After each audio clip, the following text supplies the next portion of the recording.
regresen los muertos, en las cajas cubiertas de laureles y banderas, hartos de paz, más bien, y de victoria, un día en que anochezca. Bienvenidos a la conferencia magistral Salomón de la Selva y su poesía en El Soldado Desconocido, dictada por la maestra Josefina Icaza, en el marco del evento virtual Centenario El Soldado Desconocido, homenaje al poeta Salomón de la Selva, organizado por la Escuela de la Lengua Española Momotongo. Nuestra ponente es máster en Artes Españolas por la Escuela de Posgrado de la Universidad de San Luis, miembro de la Spanish Honor Society y del Movimiento Mundial Dariano. En St. Louis, Missouri Community College obtuvo el grado asociado en Ciencias Aplicadas en Contabilidad. En este mismo centro educativo fue profesora hasta el año 2002. Impartió clases en el Departamento de Lenguas Modernas y Románticas en St. Louis University. Ha sido instructora de español en el University College en Washington University y en St. Louis, Missouri. Ha publicado artículos literarios e históricos y algunos cuentos y poemas en la prensa de Nicaragua y en la revista de California TV Español y en Turista Magazines de Perú. Bienvenida, profesora Josefina Icaza. Es un placer que nos acompañe en este ciclo de conferencias sobre la obra poética centenaria, considerada un clásico de la literatura. Es un gusto compartir esta charla virtual con la Escuela de la Lengua Española Momotongo de valor lingüístico y cultural, que implica tanto a la juventud nicaragüense como a la comunidad internacional y a todos los interesados en hacer investigaciones literarias e históricas de crecimiento cultural. Quiero agradecer tanto a su director general, licenciado Romy Alaní, como a su directora académica Rosa Mairena por la oportunidad que me han brindado. El tema será el soldado Salomón de la Selva, con su poesía, el entendimiento de la vanguardia y el análisis del soldado desconocido. Primero haré un repaso breve sobre la vida y obra del poeta. Salomón de la Selva nace en León de Nicaragua el 20 de marzo de 1893, muere en París, Francia, el 5 de febrero de 1959, mientras desempeñaba el cargo diplomático como embajador de Nicaragua, nombrado por el presidente Luis Somoza. Sus padres fueron Salomón de la Selva Grenton y Evangelina Escoto Vaca, ambos de la ciudad de León de Nicaragua. Su padre era hijo de Buenaventura Selva y Teresa Paula Glenton, hija del inglés Jonas Glenton. En 1906 parte a Nueva York ayudado con una beca del presidente José Santos Zelaya y después de José Madrid. Allí estudiaría su escuela secundaria. Regresa a Nicaragua el 2 de febrero de 1910 debido al fallecimiento de su padre. Estudia en la UNAM un año de leyes y continúa luego sus estudios en 1911 en Nueva York, ayudado por el doctor, el sabio Luis H. de Baile. Se casa con Carmelita Castrillo, tiene 2 niños, Salomón y Carmelita, y un tercero, Juan, nacido de la dama de origen alemán Betty Schuder. La Carmelita, su segunda niña, con su esposa Carmela Castrillo, muere en el terremoto de Managua en 1931. Su trabajo comenzó a tierna edad de 10 años, en 1904, encuadernando un libro en el Centro de Niños Huérfanos con el padre Mariano Dubón. En 1905 estudia en la ciudad de Granada, un año en el Instituto Nacional. En León recibe clases de inglés con el profesor jamaiquino Charles Greenwood y en Nueva York realiza su escuela secundaria en Newton College Institution en Newton, New Jersey, y luego en Westerly College Institute en Staten Island, New York. Tomó clases irregulares en la Cornell University y en Columbia University, y trabaja entre 1916 y 17 como instructor de español y francés en el Williams College en Williamstown, Massachusetts, y también como profesor de inglés, historia y matemática en el Instituto Westerly en la misma época. En 1910 vende periódicos, ilustra zapatos en los parques de Nueva York para ayudarse con la beca. Y ahí, mientras hace su oficio, conoce al editorialista del diario El Globo, a Frank Kane. Sus otros trabajos como agregado cultural de la Embajada Mexicana, se hace miembro en 1950, como miembro honorario de la Academia Mexicana de la Lengua en 1952.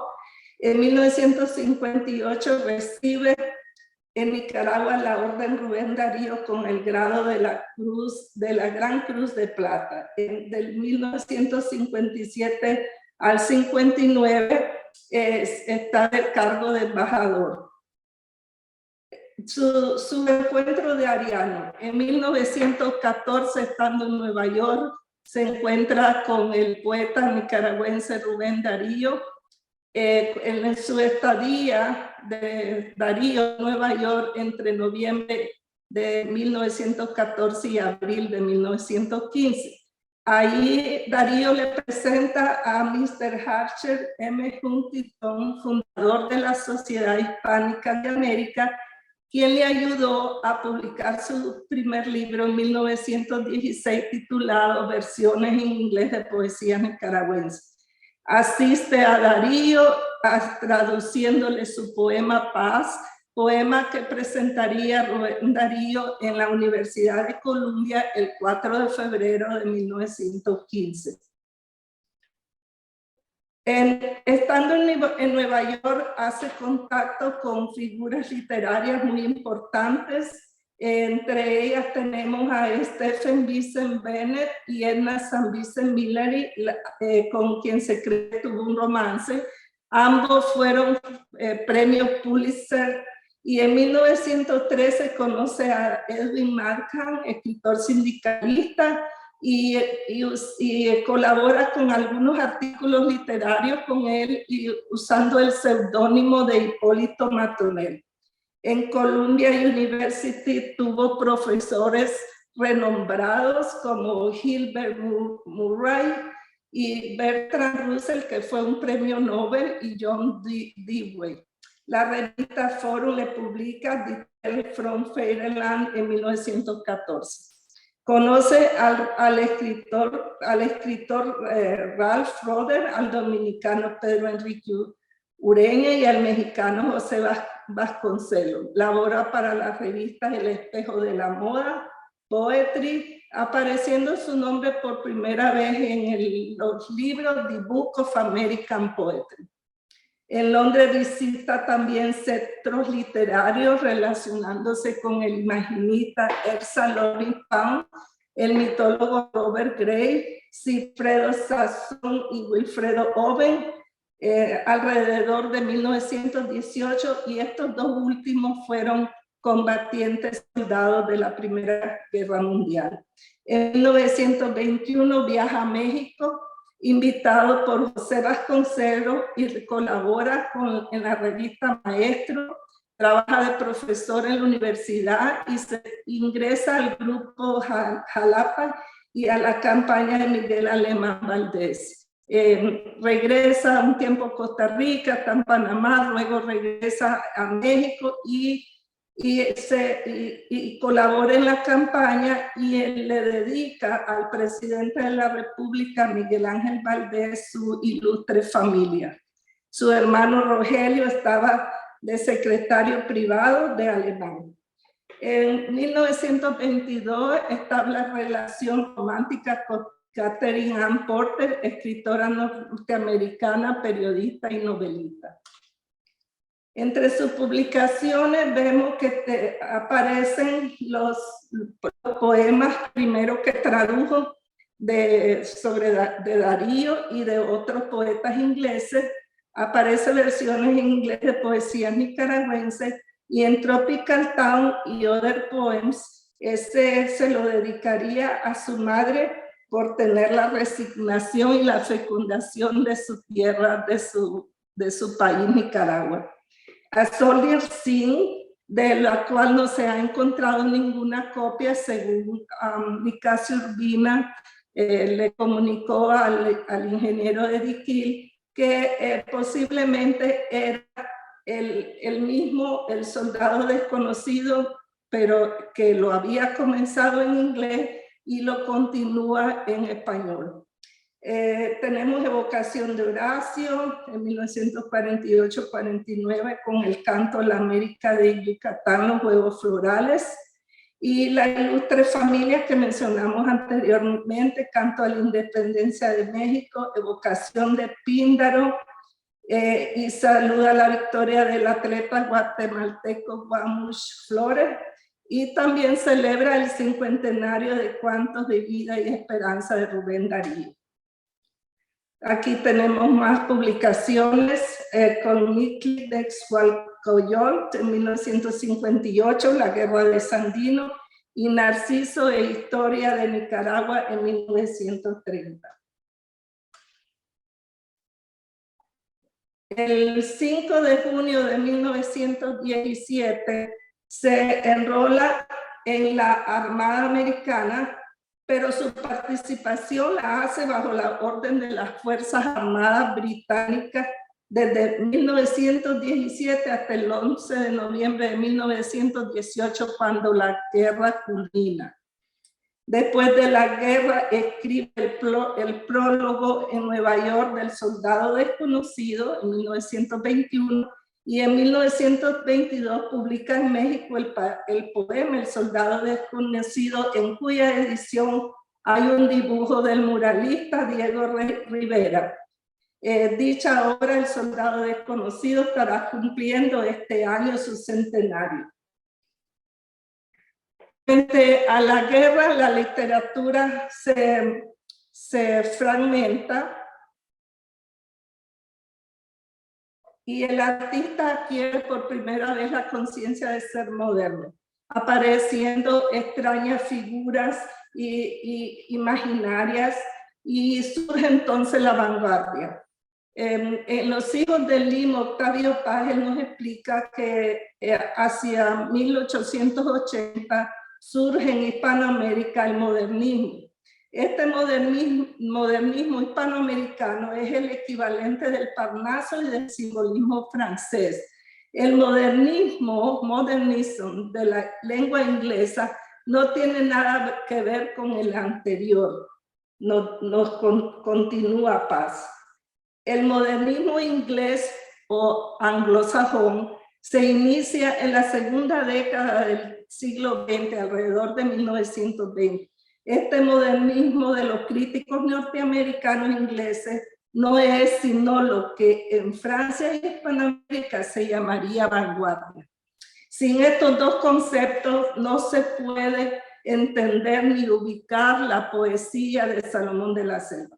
La poesía de Salomón está dividida en dos etapas muy importantes, según Julio Valle Castillo en su antología mayor número 1. La vanguardista, que es de entre 1915 y 1930, aquí se ubicaría El Soldado Desconocido, y la formalista y tradicionalista, vuelto a las culturas griegas y romanas entre 1940 hasta su muerte en 1959. Además, nos indicaba Julio Valle Castillo que en su antología que en su poesía hay dos nutrientes, su imaginismo en inglés y su modernidad en español. El imaginismo en inglés se alimenta del posmodernismo hispanoamericano, corriente literaria que le sucede al modernismo como un intento de superación y de renovación. Su modernidad en español se alimenta del imaginismo en inglés y del modernismo hispanoamericano. De la Selva no rompió ni arremetió contra el modernismo, sino que lo modernizó. lo aló desde su desembocadura y lo llevó más allá. Esas son palabras de Julio Valle Castillo. Y agrega, además, que jamás burló a Rubén Darío, su cabeza visible, ni se mofó del resto de los modernistas como hicieron los vanguardistas. Por el contrario, siempre fue dariano, su traductor, su exégeta y admirador. De la Selva es pues una fusión entre la poética americana modernista anglosajona y de la vanguardia del modernismo hispano, y además agrega Julio Valle Castillo, de la Selva es una propuesta poética americana moderna y vanguardista en su tiempo dentro del desarrollo de la poesía hispanoamericana y de la poesía angloamericana. Por eso vemos que en su evocación a Píndaro cantaría: solo Darío, Darío únicamente, renueva las latinas glorias ecuménicas como nunca la espada, solo él es Augusto. Ahora vamos a ver lo que es el análisis del poema. Tenemos pues que ver que en la poesía El soldado desconocido ya podemos observar las tendencias estéticas del nuevo surgimiento vanguardista. El lenguaje es a veces coloquial, abandona los recursos estilísticos clásicos, encontramos libertad, métrica, flexibilidad, mezclas de lo cotidiano con rimas tradicionales. A menudo su poesía hace alusión a la naturaleza y es un análisis psicológico de los personajes, de ese soldado de la trinchera que a través de su yo interno y el de su semejante alcanza un eco decisivo psicoanalista. Existe en ella un fluir de conciencia que brota como un río desencadenado. Presenta momentos que puede ser cronológico, en otros intercala el presente con recuerdos y añoranzas de su pasado, de esa Nicaragua que late dentro de su corazón y que nunca le abandona. Y como lo vemos, también recuerdos de sus novias, como lo vemos en las cartas, que va del presente, del pasado al futuro para regresar nuevamente al mundo de su subconsciente con sus monólogos interiores, sueños y fantasía. El soldado desconocido se divide en 5 partes. El poema se divide en 5 partes. Jornada primera, voluntario romántico. Jornada segunda, soldado nuevo. Jornada tercera, Melé. Jornada cuarto, en Londres. Jornada quinta, son lacrimae rerum. Son las lágrimas de las cosas. Su continuidad es temporal, es lineal, dando unidad semántica y estructural, creando un solo poemario.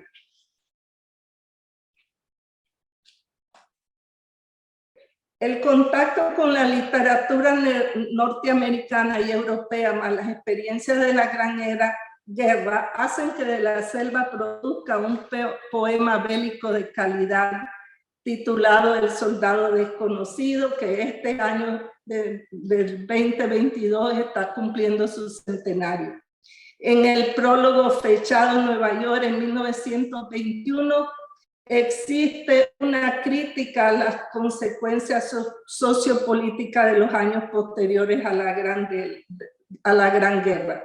De la Selva hace hincapié en los combatientes enajenados sin trabajo.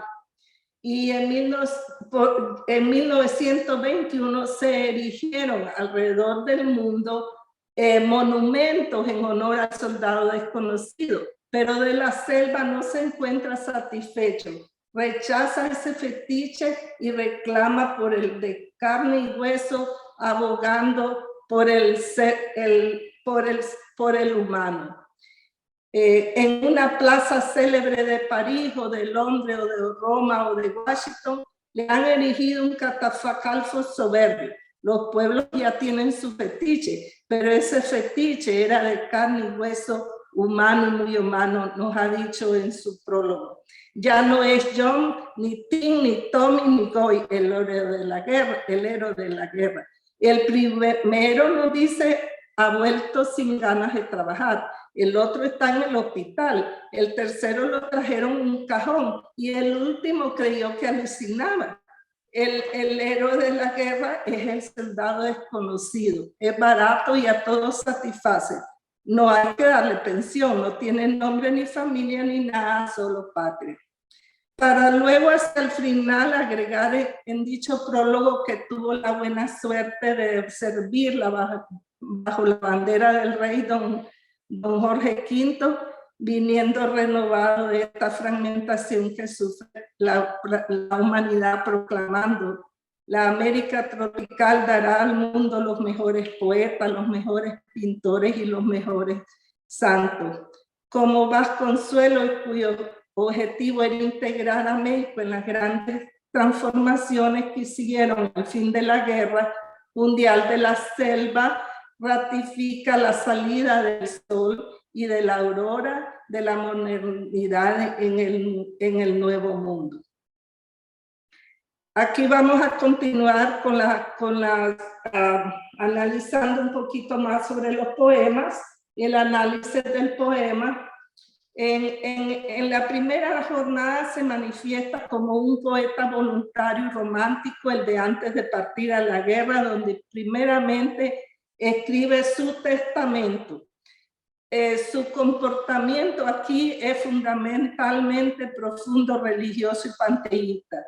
Se despide de sus amigos temiendo a la muerte. El poeta aquí representa las tres columnas de la raza hispana y dice: se estremeció mi barro de antigua bizarría hispana, inglesa e india, mis tres sangres de saber ser mar, volcán y roca y río, sobresaltando las tres hispanidades, como lo llamó Carlos Fuentes en su libro El espejo enterrado. Con el poema La muerte afina su violín de la jornada primera,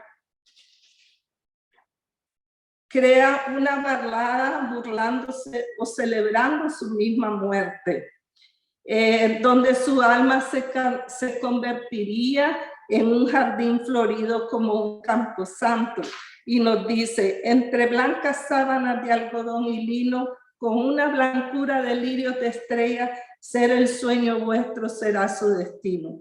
En vergüenza de la jornada segunda, afloja la tensión un poco para presentarnos el mar del norte, el de sus ancestros, el que quiere que lave sus sudores y los piojos adquiridos durante la guerra, para que le busquen una novia y que no le tenga asco y con quien pueda asegurar su descendencia. En la primera carta de la jornada tercera, en Melé aparece ya su llegada a Flandes, donde experimenta por primera vez la realidad de enfrentar la violencia de la guerra. Esta es la jornada más larga y mayor tensión durante todo el poemario.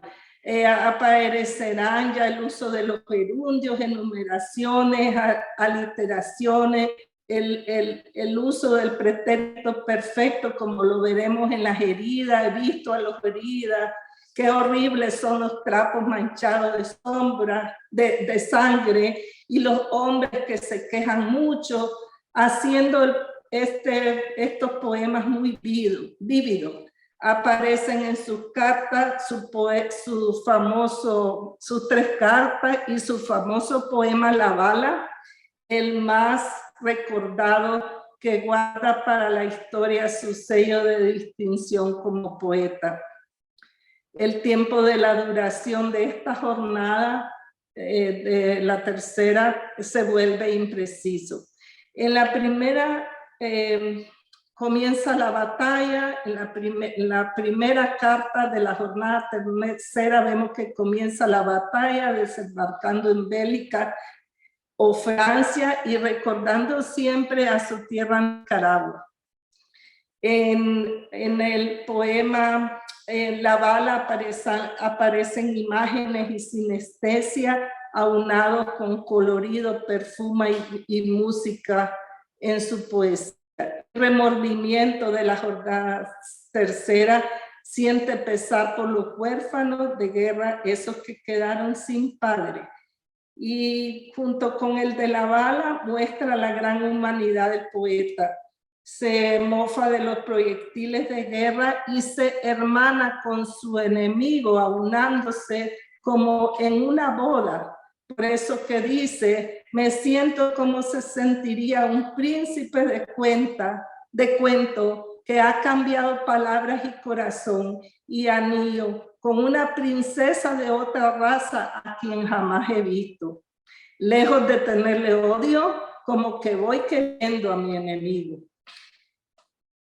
En el comienzo de batalla, ya la jornada tercera, de la misma jornada tercera, aparecerá el gas, la luz, la oscuridad, la putrefacción de los cadáveres, los hombres con espanto, las máscaras, los alambres de púa. En Granada, de la jornada tercera, ya estas llovían como pájaros y golondrinas, y que sintiendo a cual pájaro deseos de volar. Aparecen después en Granada de gas, las literaciones con las onomatopeyas, imitando el sonido de la granada, plop, plop, plop, y cuando caen plum.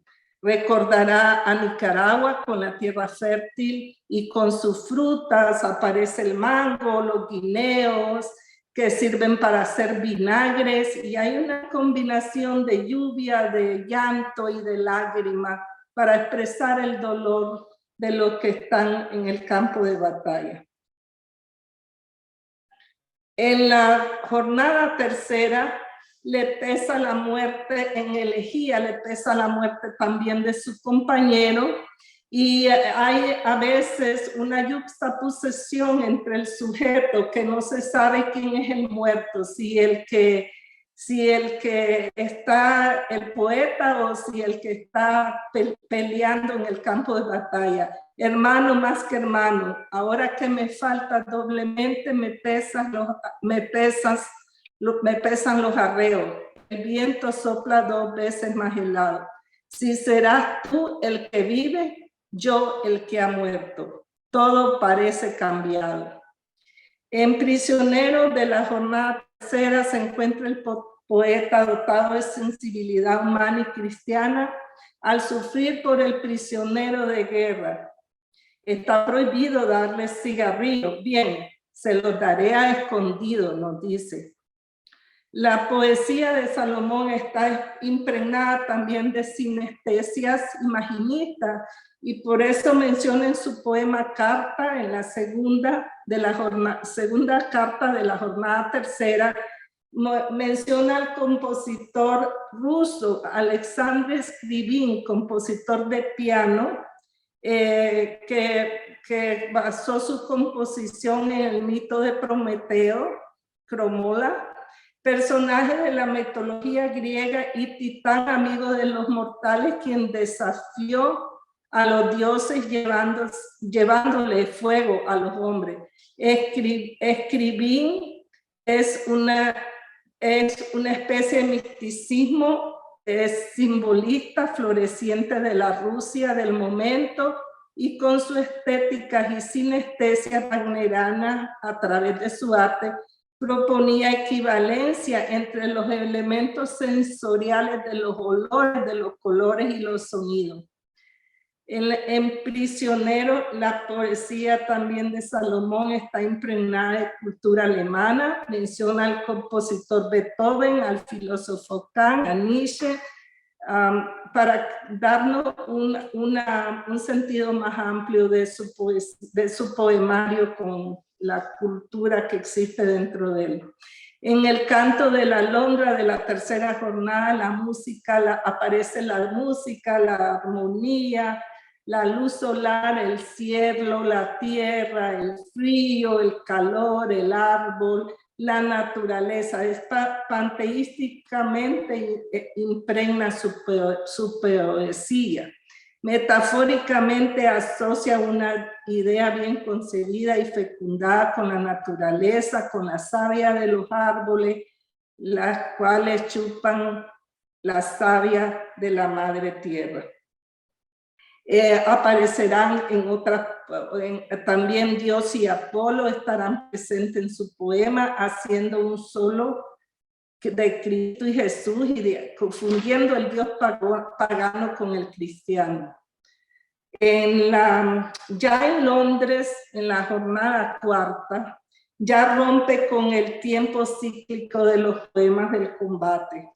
Y el poeta se encuentra deambulando por la ciudad, como su poema lo indica, convaleciente, en su traje azul de lana, durante este impasse en un día mientras descansaba y mientras regresaba al horror de la guerra y al infierno, como él lo llama, y sometiéndose a las preguntas de estas viejas, dice, mujeres preguntonas, y dice, yo no conozco a nadie, lo único seguro es el regreso al día siguiente a ese infierno. Y aquí recordará en el poema Noticias de Nicaragua de la jornada cuarta, el sentirse loco a causa de su decisión por ir a la guerra. Ha aludido a Londres, a Nicaragua y a Estados Unidos, tres geografías que están siempre presentes. En las fotografías, sobre una fotografía de la Quinta Avenida de la jornada cuarta, recordará Nueva York, donde vivió muy joven, y también recordará todas las banderas que adornan la avenida, las barras y las estrellas de los Estados Unidos, el formidable tricolor de Francia, el pabellón de Flandes, los colores de Italia, las X de Inglaterra, el sol japonés, la estrella solitaria de Cuba, el elefante de Cham, el azul y blanco de Nicaragua. Tantas y tantas banderas son harapos. Bajo esa capa raída, repara en la carne flaca de los pueblos. De profundis, como en un acto religioso, implorando a Dios Padre, Dios Hijo y Dios Espíritu Santo. Ya en la quinta jornada, en Son Lacrimae Rarum, el poeta retoma el campo de batalla y el espacio y el tiempo parecieran conciliarse. Hace alusión a la mitología grecolatina, recordando el jardín de piedra en Oda Safo. Busqué el jardín de piedra toda mi vida en vano, haciendo mención en epigrama a Helena de Troya. Homero fue cegado por decir mal de Helena. Luego existe una tensión entre el idealismo y el realismo, y los detalles bélicos van desapareciendo, y va aceptando el devenir de la condición humana, como lo muestra en el poema La Paz, el de la jornada quinta. Primeramente a la paz, primero dice que la paz, en la paz no existe, que la paz, dice, con la lluvia que dice, apareciendo ahora la mujer, la bella, no, dice al inicio, esto no ha sucedido nunca. O sea, él desconfía que la paz pueda existir, solo yo lo imagino. Entonces, él viene a comparar metafóricamente la paz, primeramente con una mujer muy bella, con la naturaleza, y para después compararla con la mujer bella, la real, la que ha visto por las avenidas con medias de seda y guantes de cabritía, para continuar con la mujer idealizada, la de pechos de ónix y las piernas de mármol, y comienza a mencionar a escultores, escultor y escritor italiano, escritor italiano y escultor Benvenuto Cellini. Dice: las uñas de sus pies las hizo Benvenuto. Compara el cisne de Tuomela, poema compuesto por el finlandés John Sibelius. El cisne místico nadando en Tuonela, en el reino de los muertos, de la mitología finlandesa, similar al Hades de la mitología griega. Ella es también el fénix persa, probablemente referente a Simur, criatura voladora de la mitología iraní. Compara al búho griego de la inteligencia que acompaña a Atenea de la mitología griega, o a Minerva en la mitología romana. Ella es el ibis egipcio, posiblemente el ibis eremita, ave sagrada del antiguo Egipto. Ella puede ser el quetzal guatemalteco o el ave nacional de Guatemala, o la compara con el faisán de los chinos o con el pájaro del dulce encanto de los cuentos de hadas. También menciona la paz en voz de Alondra y de Percy Shelley, y de la Alondra del inglés William Wordsworth, y de Taylor Coleridge, y la Alondra de Shakespeare.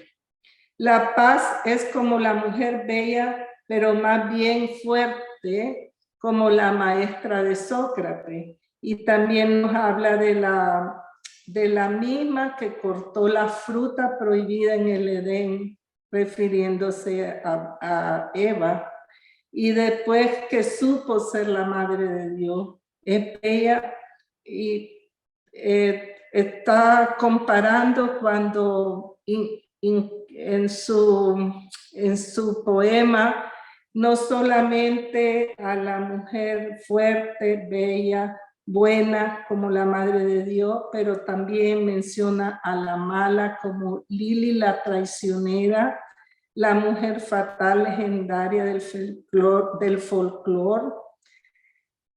Y menciona también a Leda, a Helena, a la infiel, a la adúltera, Clineastra, asesina e infiel.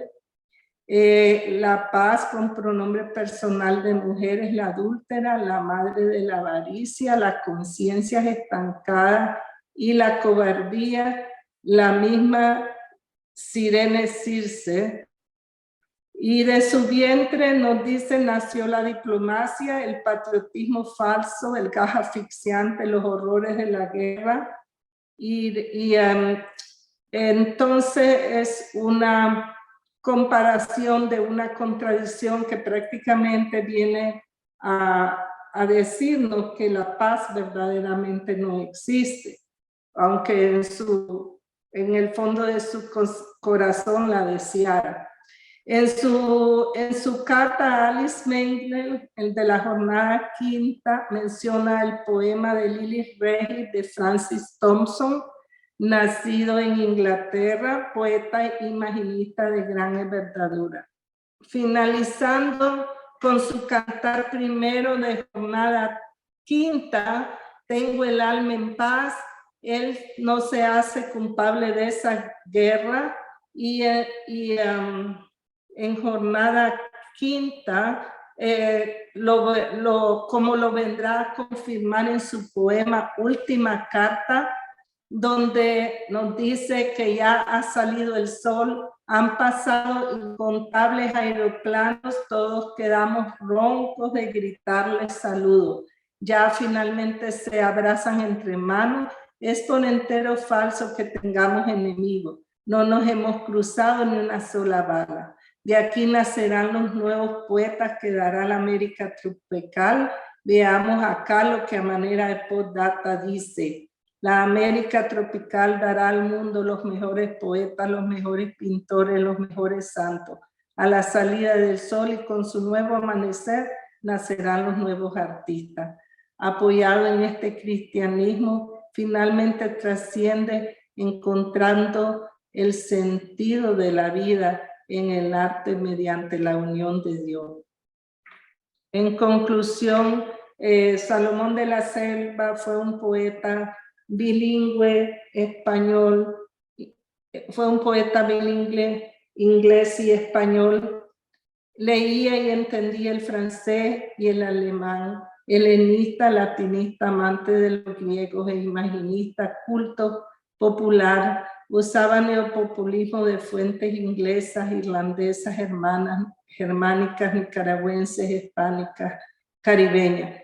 Poeta comprometido con el dolor humano que protesta contra las injusticias en aras de los desposeídos, mujeres, niños, haciéndolo tan versátil y original que la sitúan en un poeta vanguardista y modernista.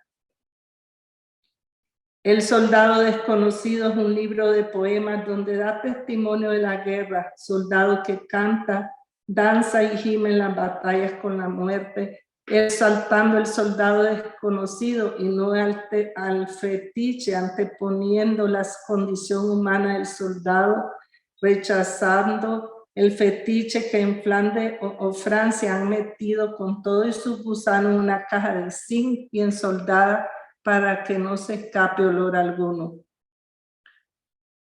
El soldado desconocido, un poema muy humanista, y de eso se trata, poesía realista, vivencial y autobiográfica que señala lo feo y lo vulgar para también hacernos pensar. Es una poesía comprometida para acercarnos a Dios. Quiero agradecer finalmente agradezco al ingeniero Ediquil por suministrarme algunos datos sobre Salomón de la Selva. Al mismo tiempo quiero agradecer a la escuela la Escuela de la Lengua Momotombo, por haberme brindado la oportunidad de haber compartido con ustedes esta charla virtual. Muchas gracias, abrazos.